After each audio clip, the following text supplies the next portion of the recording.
太上王，大事不好了！怎么了，林将军？钱贤他带着药物进宫时，被宁安抓个正着，现在被押在宫门外待加示众呢。钱贤，钱贤，钱贤，太上王，你来干什么？钱贤没事，我跟他解释。几位听我说，这不关他的事，是我叫他出去买药的。其实，是我们南华宫中有人生病了，请不来太医，到御医房也拿不到药，所以才叫他出去买的。你不相信可以查看，那都是一些治疗寒症的草药。求你高抬贵手，放了他吧。太上王，你别再说了，真的不关他的事，都是我的错，放了他。太上王，不是我们不相信您的话，这可是陛下下的圣旨，就算我有天大的胆子，我也不敢放啊。仲豪在哪里？可能在御书房，我去找他。嘿，太上王！哎呀，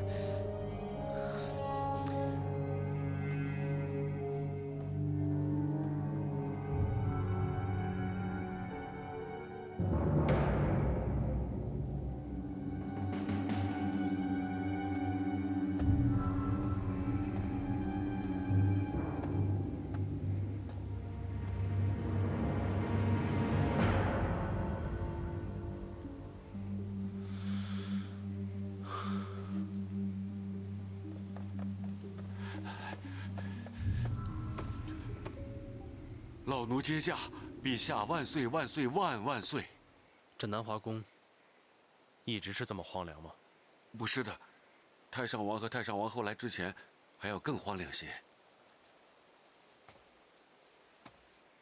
太上王跟太上王后住在这儿，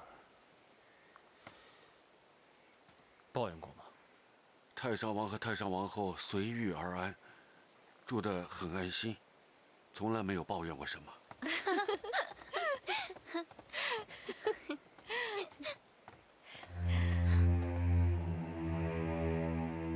娘娘，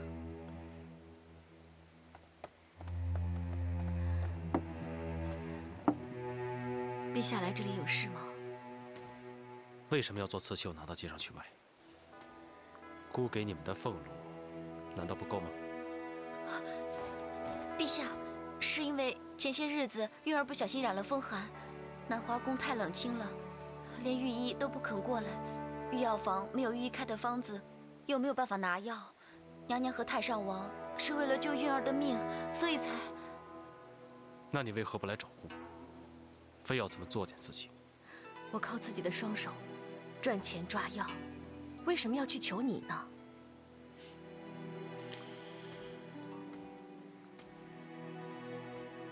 宁卓，总有一天你会来求姑。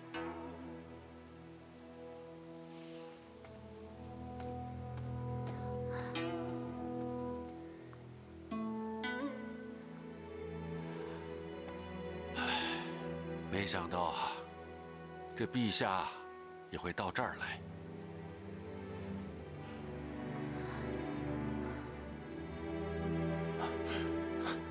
林峰，到底仲豪在哪里？臣也不知道。你们，快放了他！太上王，没有陛下旨意，我们断不敢放人。放心，如果仲豪怪罪下来，我担着，放了他。谁敢私放人犯？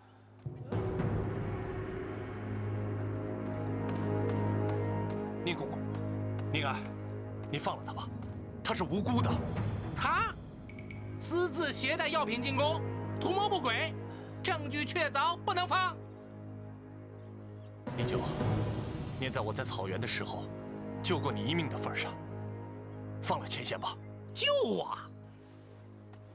你们几个当初合起伙来陷害我，啊！救我是因为你们良心不安，现在想让我领你们的情是吧？不可能！我知道你恨我，但你恨我，是我们俩的事，跟他无关。他从来没有伤害过你，你为什么要这样对他？你放过他吧。伯介，我实话告诉你吧，这放不放他，加不加他，都是我一句话的事儿。好，好啊，我求你了，好不好？哎呦，伯杰，你说什么？你也有求我的一天？好，求啊！你求得我高兴了，没准我就把他放了。求！宁公公，我伯杰求你了，我求你放过钱贤。求人有站着求的吗？宁安，你不要太过分啊！哎，林峰，太上王，不要求这个狗奴才！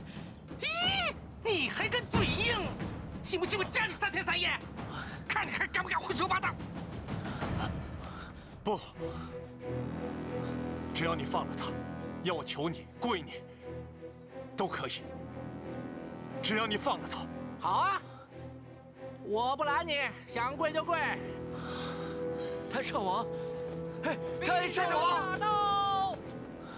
哎呦，陛下您可来了！他们想私放人犯，要不是奴才拦着，他们放了钱钱。啊，陛下，姑说放了钱钱，放了！快！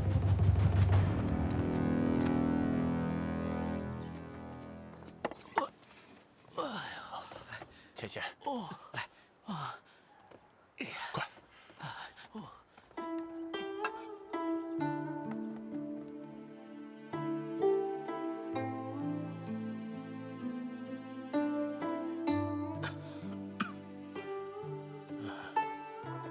钱钱，你没事吧？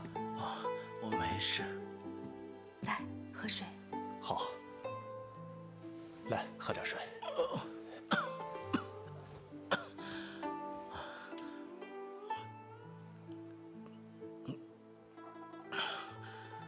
谢谢太上王。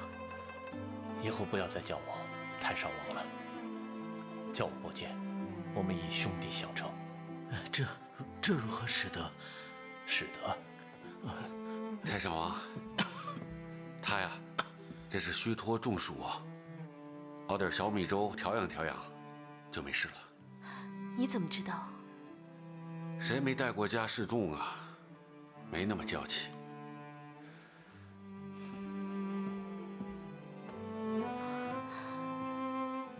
我这就去熬粥。好。来，快躺下。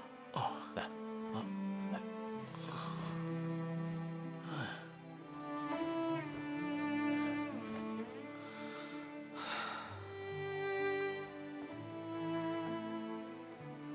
木头，玉儿，你病好些了吗？我没事了，你看我不是好好的。你别再骗我了，我知道你强撑着。听说前几天，王后和皇英又欺负你了，是不是？我没有啊，我挺好的，真的。玉儿，我有句话想跟你说。我们俩之间还有什么不能说的呀？你说吧。跟我离开这里。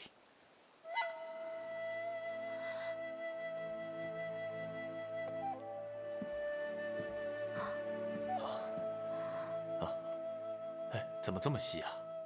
已经没有多少米了。哎呀，还有多少都放进去吧。那我们怎么办啊？钱贤在白帝的时候几次舍身救我，如今他身体虚弱，需要我照顾的时候，我却……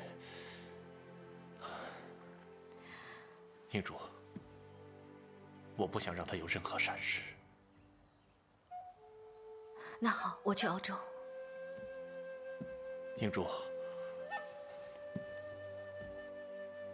对不起，让你跟着我受了这么多的委屈。只要我们夫妻能在一起，我不委屈。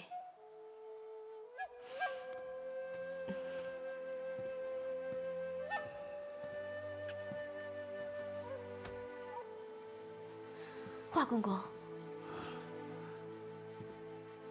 老奴啊，5岁就净身入宫。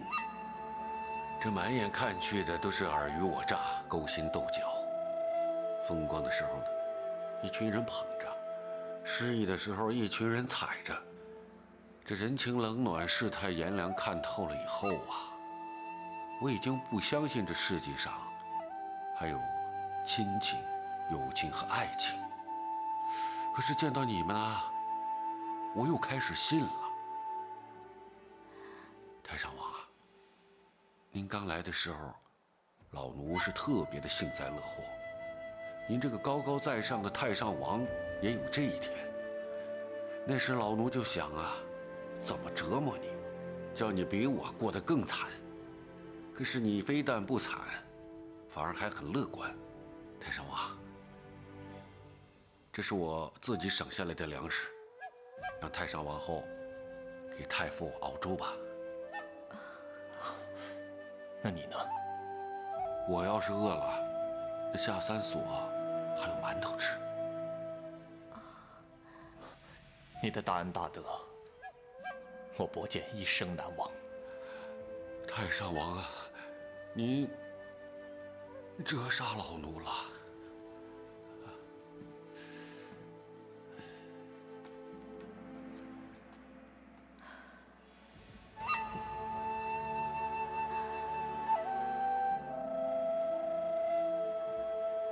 其实这冰冷的后宫，还是有温暖的。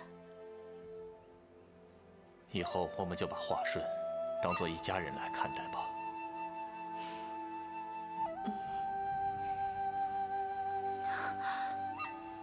木头，你不要逼我。韵儿，我没有逼你。你还记不记得曾经答应过我，如果太上皇回来了，跟太上皇后团聚了，你就可以安心的跟我走。现在太上皇回来了，你为什么不提这件事了？木头，我是说过，可是你也看见了，这个南华宫冷冷清清的，太上皇和娘娘在这个地方过得真的很苦。我怎么可以在这个时候离开呢？我真的不能走。那要等到什么时候？你从来都是为别人想，替别人担心，担心太上皇、太上皇后。你什么时候为自己想过，为我们想过呀？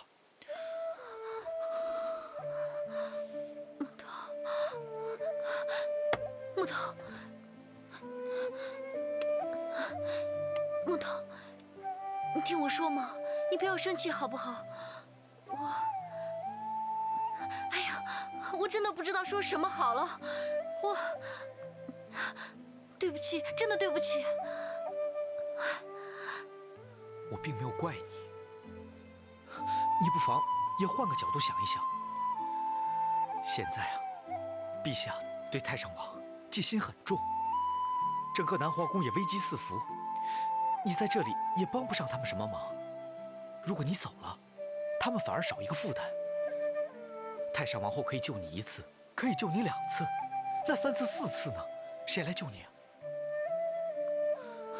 月儿，我让你离开，是减轻他们的负担，他们的日子也不会过得太艰苦。而且你离开以后，也可以照样回来看看他们。到时候我们还可以在宫外接济他们，你说是不是？你说的没错，我确实是个负担。哎，月儿，我说的不是你想的那个意思。木头，你不用说了，我都明白。你说的对，我留在这儿，真的一点忙都帮不上。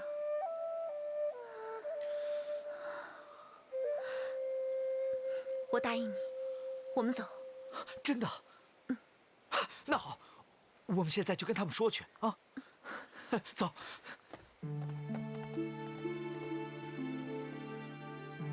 太上皇，太上皇后，我真心的爱着韵儿，我要把她带走。我保证，我会用我的生命来爱她，给她幸福。请你们成全我。韵儿，你决定跟凌风走了吗？娘娘，我从小就跟着你。照理说，在你最困难的时候，我是不应该离开你的。可是，我想来想去，我确实帮不上什么忙，只会拖累你们。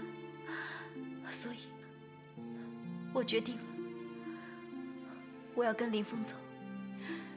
韵儿，我们没有嫌弃过你啊。影珠，让韵儿走吧，别让她在这儿受罪了。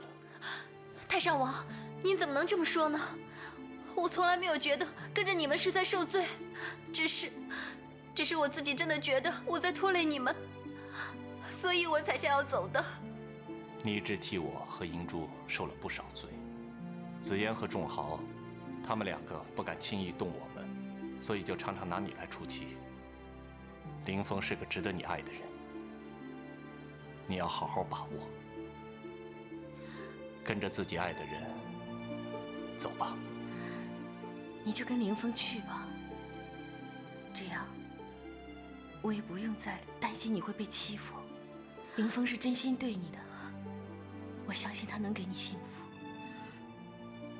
太上王，娘娘，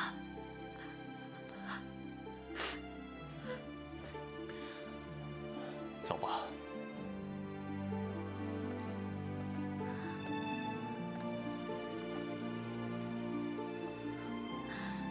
娘娘，那玉儿走了。走吧。娘娘，别哭，玉儿，娘娘，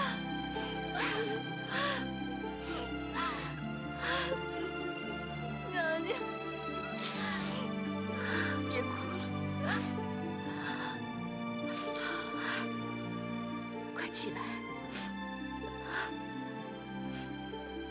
韵儿，跟林峰好好过日子。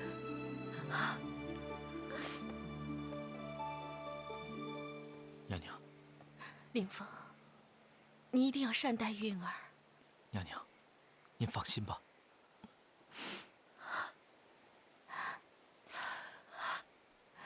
走吧。娘娘，太上王，韵儿走了。走吧。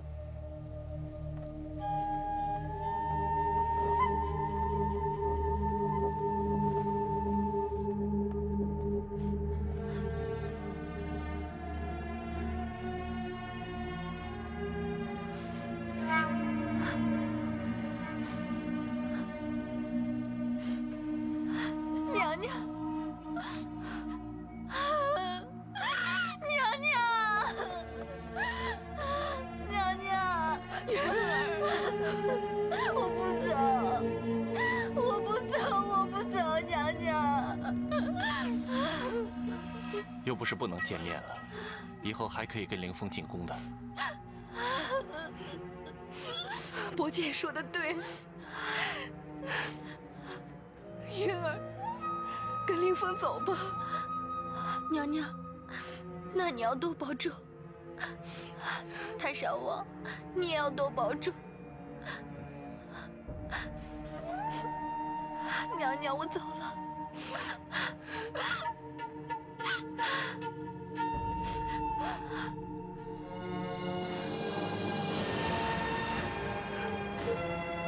韵儿，韵儿，我的韵儿，韵儿。凝珠，别太难过了。娘娘，我的韵儿，娘娘，快帮帮手！娘娘，娘娘，娘娘。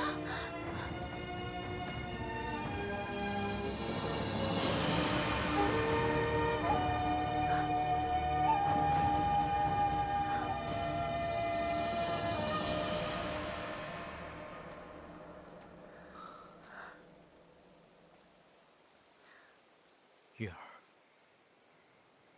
你还是要留下来，对吗？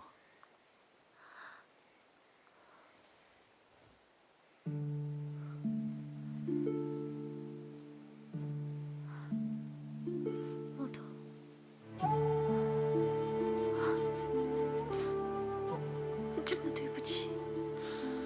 知道，娘娘因为过度劳累而晕倒，你肯定走不了了。木头，我答应你，只要娘娘的身体好一些，我们就……我明白，不用再说了。那我们就等一等。木头，谢谢你，谢谢你这么体谅我。我跟你说啊，要不是你这么善良呢，我也不会喜欢你。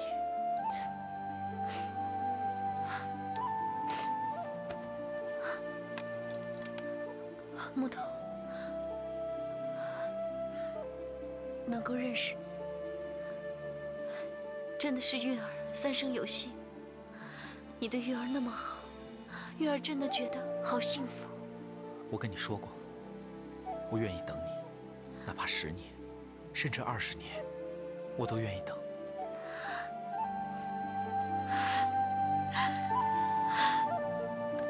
木头，谢谢你，真的谢谢你。傻丫头，哭什么呀？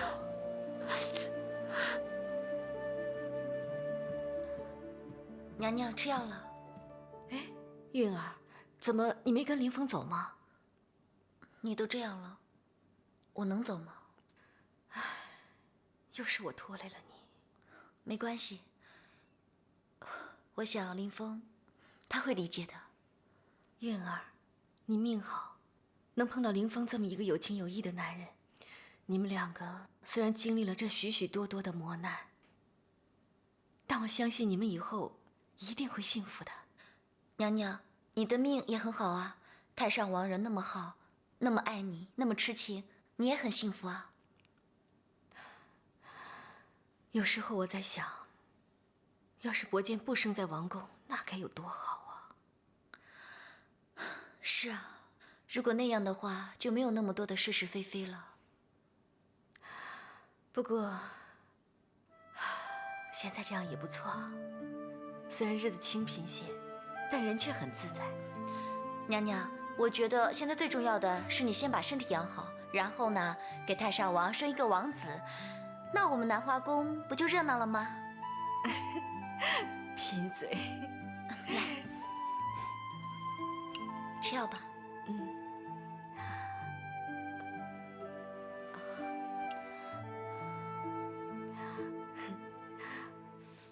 那一切就拜托公公了。哎，好说好说。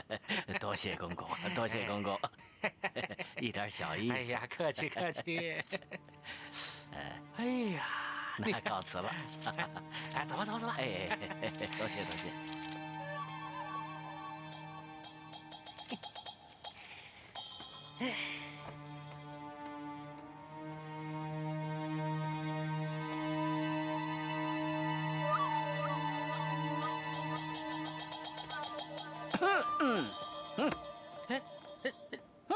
哟，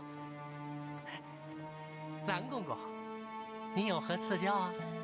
我问你啊，刚才在院里头跟你说话的那个人是谁呀？哦，恩州太守。废话，我能不知道那是恩州太守吗？我就是问你，他找你干什么？哎，他玩忽职守，被相国弹劾，马上就要被罢官了。这不是让奴才在陛下面前替他美言几句。哦，这个事儿，2天前他来找过我。不错，可他嫌公公您开的价码太高，所以才转而来找奴才。公公，你也知道，奴才就是一个穷光蛋，没见过钱。他一来找奴才呢，奴才立刻就答应了。嘿嘿，这不是吗？奴才趁着陛下还高兴的时候，就给他说了几句好话。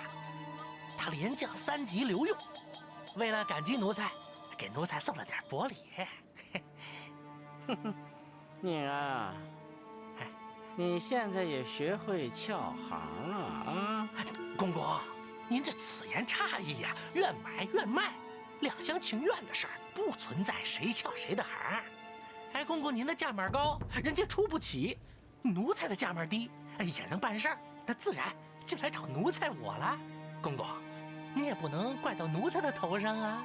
啊，宁安啊，你现在可是让蓝公公刮目相看呢。哎呦，公公您说这话，奴才可心里就没底了。哎，别一口一个奴才的，说不定哪天我见着你呀，我在你面前我也得称自己是奴才呀。哎，那可不敢，奴才的今天都是公公您给的。免了。哼。不过宁安啊，俗话说得好啊，做人留一线，日后好相见。你不能把你的路全给堵死了，将来你要犯点什么事儿，连给你说话的人都没有。哎呦，这个呀就不烦公公您操心了。打落水狗的事儿，奴才我不是没经历过。哼哼，落水狗，哼。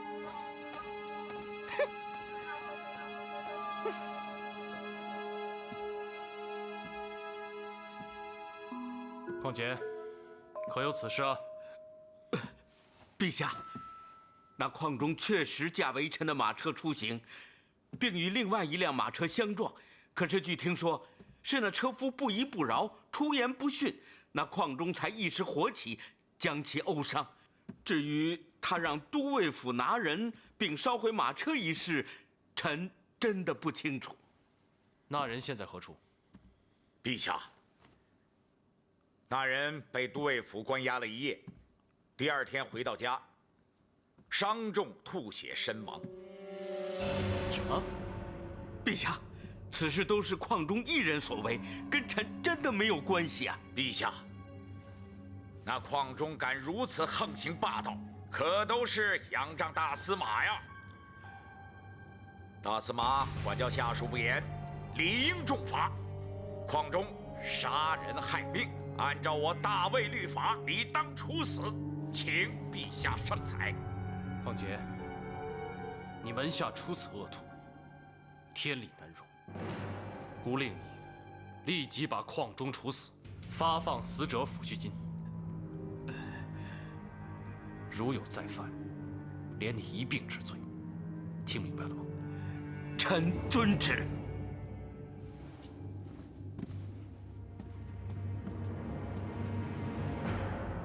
我为他做了多少事啊！替他背负不让太上王回国的罪名，遭到满朝文武多少唾骂，到头来他还是听信林斩的话，处死我的管家，罚我的俸禄，岂有此理！哎，大司马，您这就感觉到委屈了？啊，我呢，辛辛苦苦，鞍前马后跟了他多少年呐？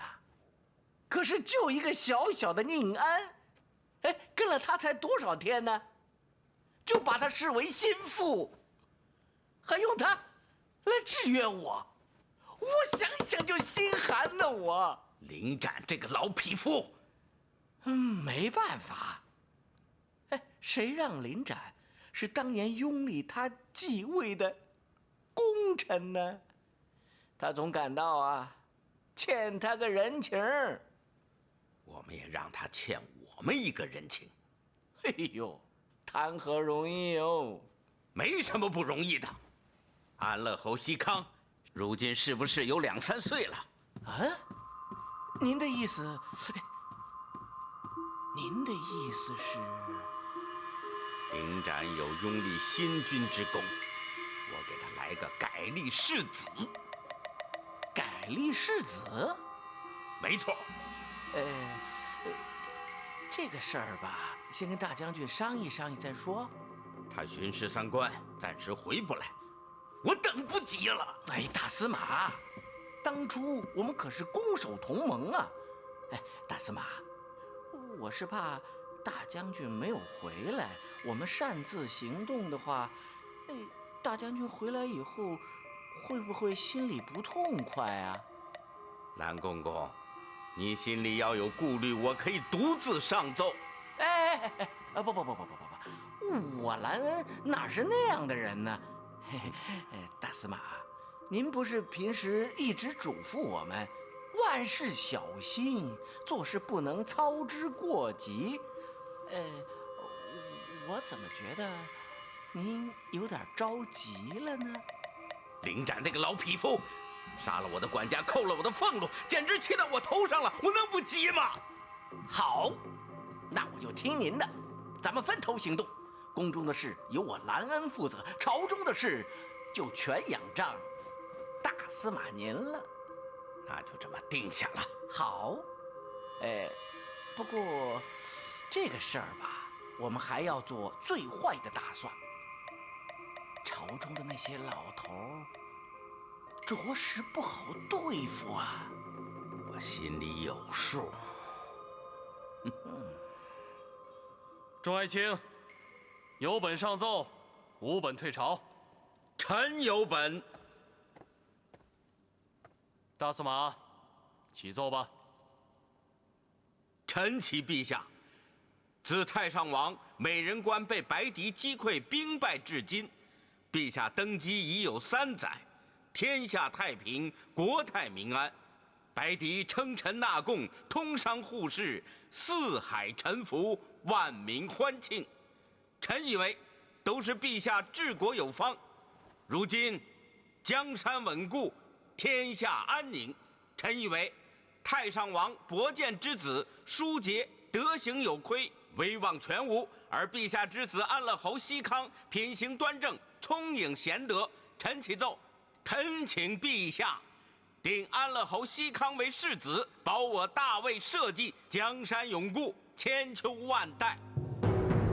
众位爱卿有何异议啊？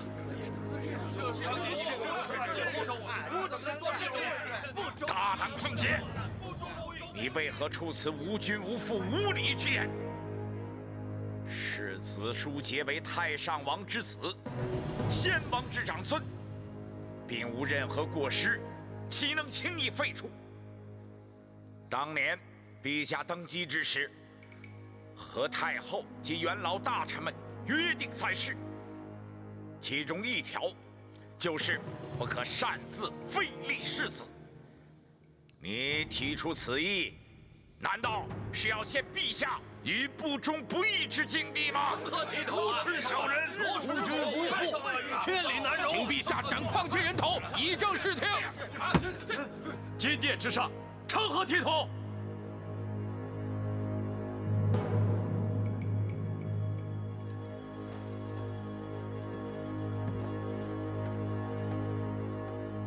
大司马，孤登基之时与太后的约定你也知道，何以轻言废立？孤想你一定有自己的主张，说来孤听听。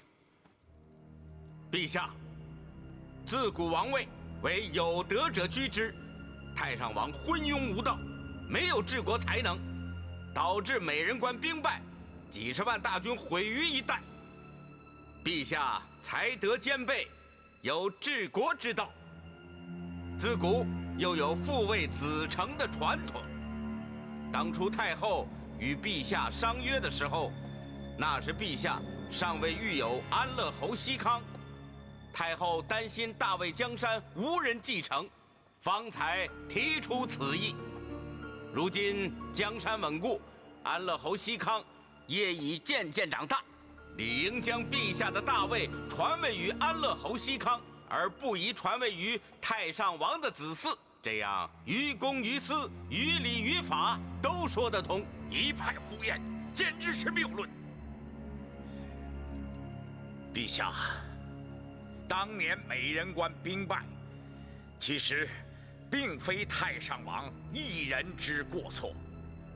当时满朝文武群情激昂，以为30万敌5万，稳操胜券，众口一词，逼迫太上王御驾亲征。结果兵败，就把罪过全都算在太上王一人头上。如果这样的话，满朝文武，包括陛下您，都是从犯。当年太上王失落藩邦，是怕白狄所胁，这才废了王位。世子舒杰并没有任何过错，他是众望所归的王储，绝不可轻言废立。陛下，您当时登基之时，曾信誓旦旦永不废除世子。如今江山坐稳，就出尔反尔。陛下如此行事，微臣不敢苟同。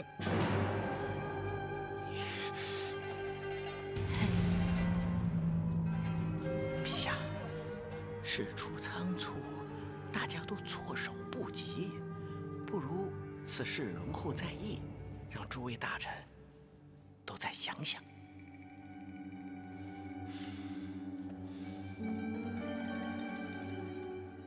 此乃国本之大事，不是今日三言两语就能辩得清楚的。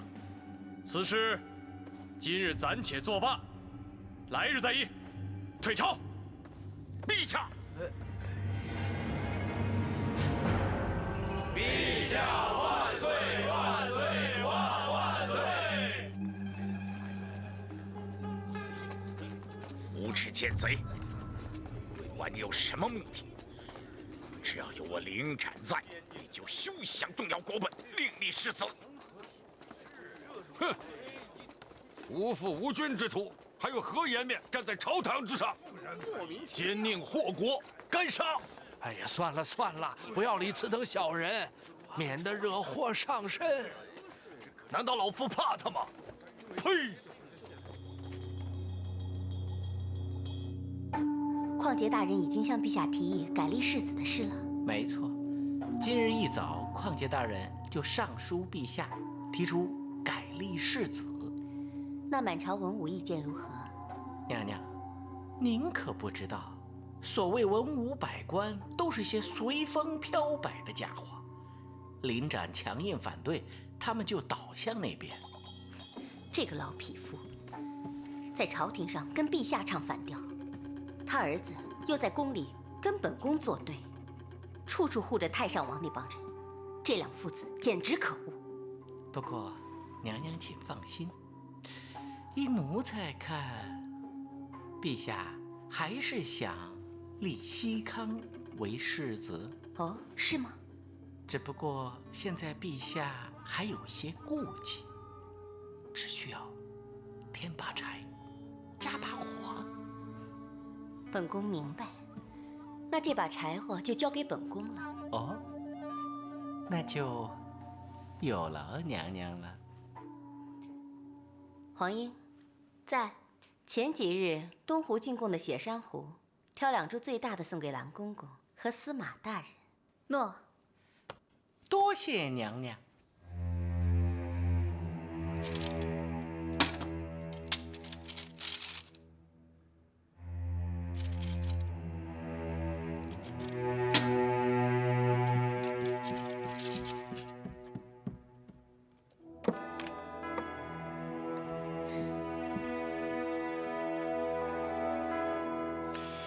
又是兔马况杰阻止孤改立世子的折子吧？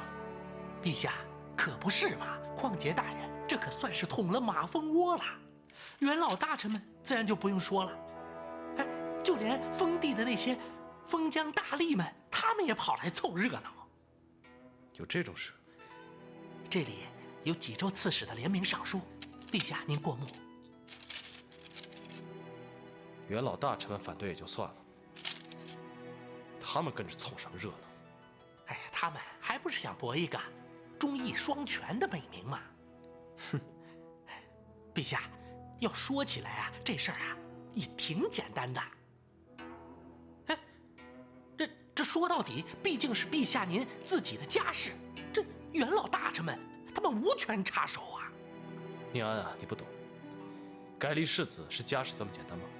这事关系到国本，如果所有大臣众口一词反对的话，那孤还真要好好的掂量掂量。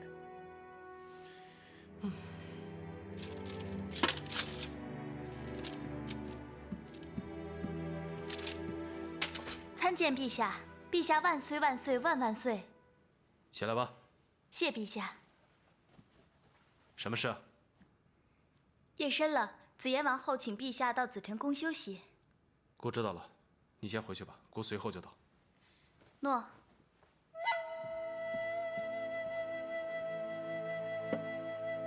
那个凌展为何处处与陛下作对啊？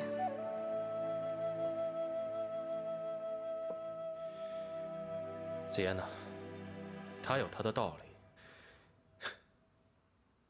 宪国这个人，有时候有点顽固，但他的忠心是可嘉的。臣妾倒不这么认为。臣妾觉得，他仗着拥戴陛下登基之事，有些自以为是，倚老卖老。有吗？当然有。谁都知道，当年陛下登基之时，太后保不了儿子，就出了一个保孙子的下策。陛下勉强答应也是权宜之计。现在陛下的江山坐稳，西康又出生了，所以改立世子是迟早的事。那个临斩，还要如此不通人情。哼，哎，要说这个临斩，确实有点不通人情世故啊。陛下，不如废黜临斩，改封一个相国。你的意思是？陛下可以封旷杰为相国，此人的能力也不在临斩之下。最重要的是，他识时务啊。相国在白帝兵临城下之时，力挽狂澜，力阻迁都，推孤即位，而且亲自率兵击溃白帝，那是功不可没。像这样的功臣，满朝的文武跟百姓都会拥戴，郭又岂能轻易的贬斥或者加害？臣妾倒是觉得，那个临斩有点功高盖主了。即便如此，郭也觉得可以忍让。那临斩反对，陛下就不改立西康为世子了吗？